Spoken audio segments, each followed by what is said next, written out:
कहानी की शुरुआत होती है जापान में एक नदी किनारे, जहां पापासन नाम का मछली बेचने वाला आदमी अपनी दुकान के लिए मछलियां लेने आया था। घूमते हुए अचानक उसे एक बच्चे के रोने की आवाज आई। उसने देखा कि आवाज एक लकड़ी के बक्से से आ रही है। पापासन ने बक्सा खोलकर देखा तो उसमें एक प्यारा सा विदेशी बच्चा था। शायद ये बक्सा तैरते हुए यहाँ तक आ पहुँचा था। तब पापासन उसे गोद लेकर अपने घर ले आया और उसका नाम रखा इकी। इसके 16 साल बाद हम देखते हैं कि इकी बड़ा हो गया था और अब वो दुकान में अपने पिता की मदद करता। इकी काफी गोरा था और बाकी सबसे एकदम अलग दिखता था, इसीलिए उसकी उम्र के बच्चे कभी उससे दोस्ती नहीं करते थे। खैर फिर एक दिन इक्की सामान लेने के लिए बाजार गया तो उसे मार्शल आर्ट्स के कुछ खिलाड़ी दिखे जो सबके सामने अपने अनोखे करतब दिखा रहे थे। तभी इक्की की नजर एक खूबसूरत लड़की किमी पर पड़ी जो कि एक बेहतरीन योद्धा भी थी। उसके करतब देखने के बाद इक्की उसका पीछा करता हुआ उनके डोजो तक पहुँच गया, जहाँ कई बच्चे खतरनाक निंजा टेक्निक्स की प्रैक्टिस कर रहे थे। उन्हें देखकर इक्की के मन में भी निंजा बनने की इच्छा जागी। फिर जब वो वहाँ के मास्टर से मिला तो इक्की का इम्तिहान लिया गया, जिसमें उसे निंजा ब्लेड से निशाना लगाना था।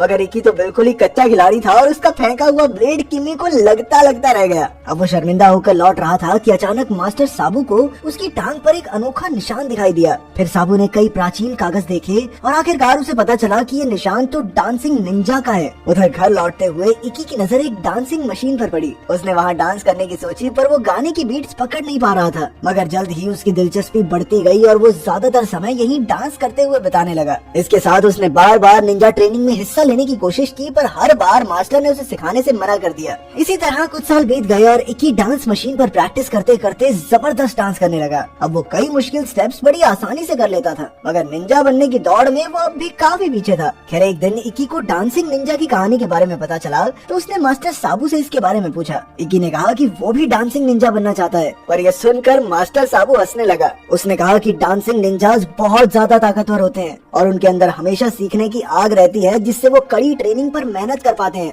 फिर मास्टर साबू ने उसे डांसिंग निंजास की एक टेक्निक करके दिखाई, जिसमें उसने अपने शरीर को ऐसे घुमाया कि उसके बिना छुए चावल का बाउल अपने आप हिलने लगा। फिर उसने इक्की से कहा कि उसमें डांसिंग निंजा बनने वाली कोई खासियत नहीं है। दरअसल मास्टर जानता था कि इक्की अपनी असलियत को पहचान नहीं पा रहा, इसीलिए अगर वो अपनी काबिलियत को पूरा इस्तेमाल करना चाहता है तो उसे किसी औरत को अच्छे से जानना चाहिए। खैर बाद में जब इक्की उदास होकर सड़कों पर घूम रहा था तो अचानक कुछ बदमाश लड़के उसे परेशान करने लगे। इक्की किसी से लड़ना नहीं चाहता था, इसीलिए वो जाने लगा, पर उन लड़कों ने इक्की पर हमला कर दिया। तभी अचानक इक्की डांस करते हुए जबरदस्त पंचेस से इन बदमाशों को मजा चखाने लगा। उसका अजीबोगरीब लड़ने का स्टाइल देखकर उन बदमाशों की भी पैंट गीली हो गई। वो इक्की को मास्टर मास्टर कह के पुकारने लगे और उन्होंने कहा कि सर हमें भी ये टेक्निक सिखा दो। जल्द ही इक्की उनके साथ मिलकर डांस करने लगा और सबने लाजवाब परफॉर्मेंस दी। वहीं दूसरी ओर हम एंसल नाम की एक अमेरिकन स्टार और उसकी गर्लफ्रेंड क्रिस्टल को देखते हैं, जो मास्टर साबू से मिलने जा रहे थे। असल में एंसल ने मास्टर साबू से ही निंजा टेक्निक सीखी थी, पर अब वो उसका इस्तेमाल अपने फायदे के लिए कर रहा था। खैर अब वो मास्टर साबू से एक प्राचीन कागज लेने आया था, जिसके जरिए वो टीवी चैनल्स के मालिकों पर दबाव बनाकर अपना फाइट शो शुरू करने वाला था। मगर मास्टर साबू ने चंद पैसों के लिए वो प्राचीन कागज देने से साफ इनकार कर दिया। इससे एंसल को काफी गुस्सा आया और वो मास्टर को एक मशीन पर बांधकर उनके ऊपर अत्याचार करने लगा। लेकिन मास्टर की ताकत के सामने ये मशीन भी नहीं टिक पाई। उससे आजाद होकर मास्टर ने एंसल पर हमला कर दिया। जब क्रिस्टल ने देखा कि एंसल अकेले तो मास्टर को कभी नहीं हरा पाएगा, तो उसने अपने निंजा ब्लेड से मास्टर पर हमला कर दिया। वहीं एंसल ने बंदूक निकाली और मास्टर पर गोली चला दी।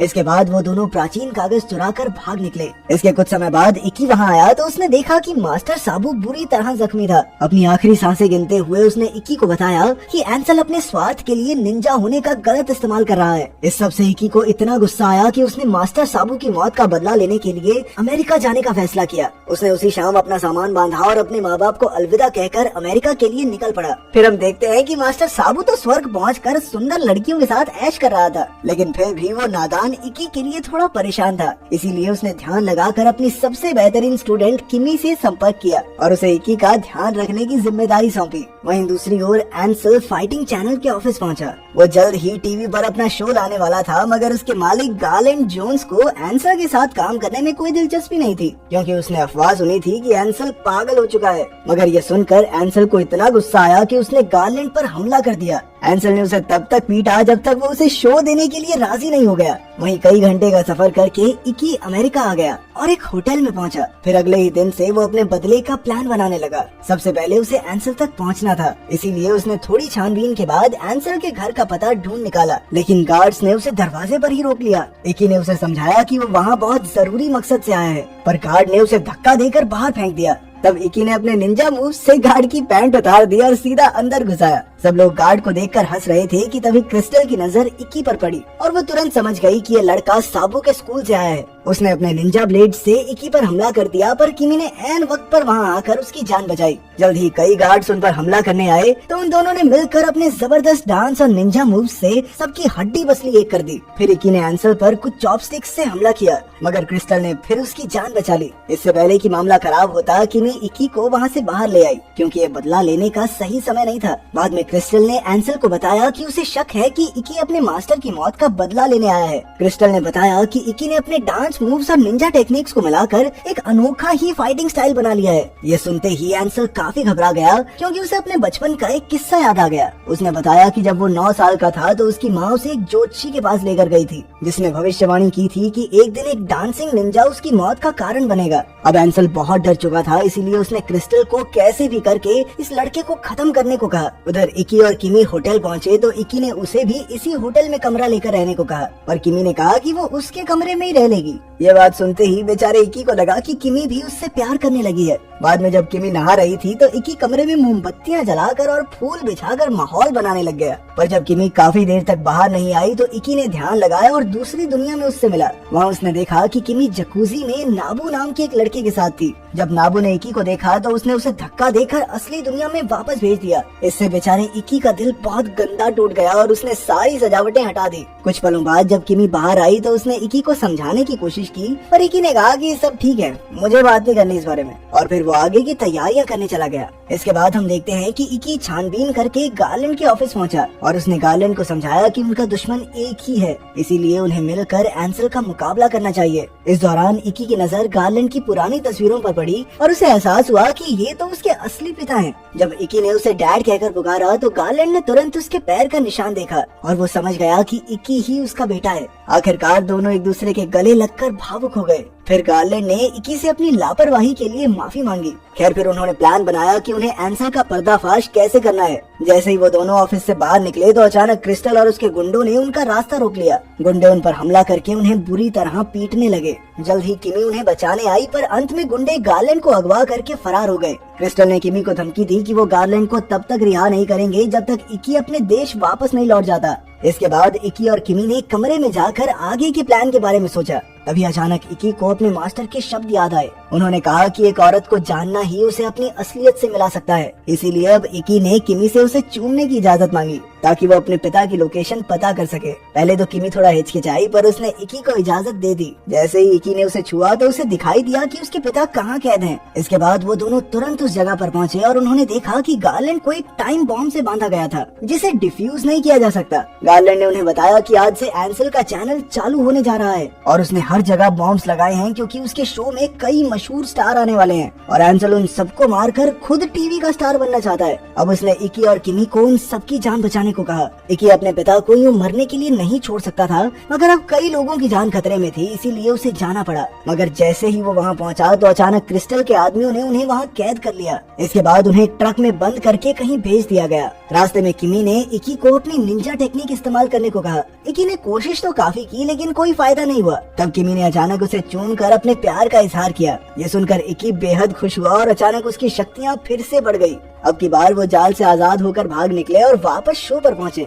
जब उनका सामना एंसल से हुआ तो वो कहने लगा कि आज सबको बम से उड़ा दूंगा, पर तभी इक्की ने अपने निंजा डांस मूव से सारे बम बाहर निकाल लिए और उन्हें आसमान में फेंक दिया, जिससे जोरदार धमाके होने लगे। कुछ ही पलों में कई गुंडों ने उन पर हमला कर दिया, पर अब इक्की एक जबरदस्त डांसिंग निंजा बन चुका था। उसने अपने डांस और निंजा टेक्निक्स को मिलाकर गुंडों को खूब धोया। इस दौरान एंसल ने अपने हेलीकॉप्टर में भागने की कोशिश की। तब इक्की ने तुरंत एक बॉम्ब सीधा उसके हेलीकॉप्टर के ऊपर ही फेंक दिया, जिससे हेलीकॉप्टर के पीछे का हिस्सा पूरी तरह टूट गया। अचानक हेलीकॉप्टर नीचे गिरकर क्रैश हो गया, जिसमें एंसल की मौत हो गई। आखिरकार इक्की और किमी ने वापस जाकर गार्लैंड को रिहा किया और अपने मास्टर की मौत का बदला लिया।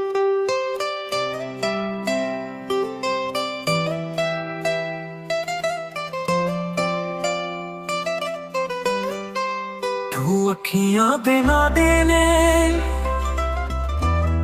तू दिल दे करीब आ, माही मेरे सोनिया तू जान दे करीब आ।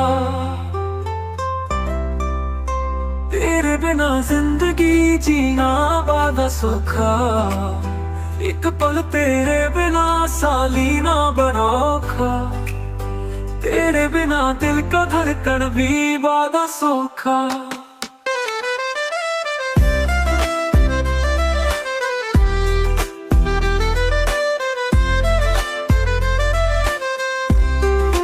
तू अखियां दे नादे आ, तू दिल दे करीब आ, माही मेरे सोनिया तू जान दे करीब आ।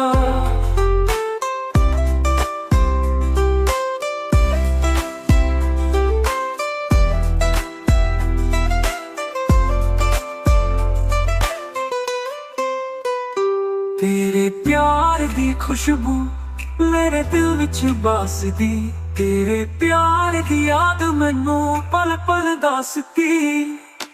मैं तेरे नाल रहना, तेरे नाल ही मैं जीना, तेरे प्यार विच खुश रहना, तेरे प्यार विच ही मैं पागल हो जाना।